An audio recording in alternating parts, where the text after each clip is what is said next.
எவ்வளவு பிடிக்குங்கம்மா? தங்கம் உலகமே வந்த உயிரே வந்தான். இவன் இல்லாமல ஒரு நாள் கூட இருக்க முடியாது. நம்ம பொண்ணு திட்டிடுவோம், அடிச்சிருவோம். ஆனா இவனை யாரும் அடிக்க கூடாது. என்ன குறும் பண்ணாலும் இவனை திட்டக்கூடாது, அடிக்க கூடாது. நாங்க பாத்துக்கிறோம் அப்படின்றவன். நம்ம பொண்ணு குறும் பண்ண எதுக்கு இப்படி பண்றேன்னு அப்பெல்லாம் அடிச்சோம். அவங்கதான் எங்களுக்கு எல்லாமே. இந்த உலகமே அவங்கதான். இன்னைக்கு எங்களுக்கு என்ன இருக்கு? அவங்கள பாத்துக்கணும், அவங்கள பெருசு பண்ணணும், ஸ்கூலுக்கு அனுப்பணும். சந்தோஷம் வேற எதுலயுமே கிடைக்காது. நம்ம வாழ்ந்த வாழ்க்கை அதெல்லாம் போச்சு. இப்ப இதுதான் நம்மளுக்கு நிறைவான வாழ்க்கை. குழந்தை பிறக்க போகுது. அப்ப எப்படி இருந்துச்சு? இப்படி இருக்கும், தூங்கவெல்லாம் முடியாது, எதுவுமே ஞாபகம் இருக்காது. இந்த குழந்தை எப்படா வரும், நம்ம போய் அதை பார்த்தோன்னே அது நம்ம குழந்தை நல்லா, அவன் நல்லா இருக்கணும், குழந்தை நல்லா இருக்கணும், அப்படி அவ்வளவு ஒரு இது. அது இவெல்லாம் பேபி எல்லாம் வர்றப்ப 2 நாள் ஃபுல் நைட்டும் அப்படியே உட்காந்துட்டே இருந்தோம் டெலிவரி வார்டுல.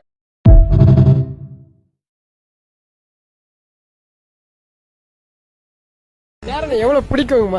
தங்கம் உலகமே வந்த உயிரே வந்தான். இவன் இல்லாமல ஒரு நாள் கூட இருக்க முடியாது. நம்ம பொண்ணு திட்டிடுவோம், அடிச்சிருவோம். ஆனா இவனை யாரும் அடிக்க கூடாது. என்ன குறும் பண்ணாலும் இவனை திட்டக்கூடாது, அடிக்க கூடாது. நாங்க பாத்துக்கிறோம் அப்படின்றவன். நம்ம பொண்ணு குறும் பண்ண எதுக்கு இப்படி பண்றேன்னு அப்பெல்லாம் அடிச்சோம். அவங்கதான் எங்களுக்கு எல்லாமே. இந்த உலகமே அவங்கதான். இன்னைக்கு எங்களுக்கு என்ன இருக்கு? அவங்கள பாத்துக்கணும், அவங்கள பெருசு பண்ணணும், ஸ்கூலுக்கு அனுப்பணும். சந்தோஷம் வேற எதுலயுமே கிடைக்காது. நம்ம வாழ்ந்த வாழ்க்கை அதெல்லாம் போச்சு. இப்ப இதுதான் நம்மளுக்கு நிறைவான வாழ்க்கை. குழந்தை பிறக்க போகுது. அப்ப எப்படி இருந்துச்சு? இப்படி இருக்கும், தூங்கவெல்லாம் முடியாது, எதுவுமே ஞாபகம் இருக்காது. இந்த குழந்தை எப்படா வரும், நம்ம போய் அதை பார்த்தோன்னே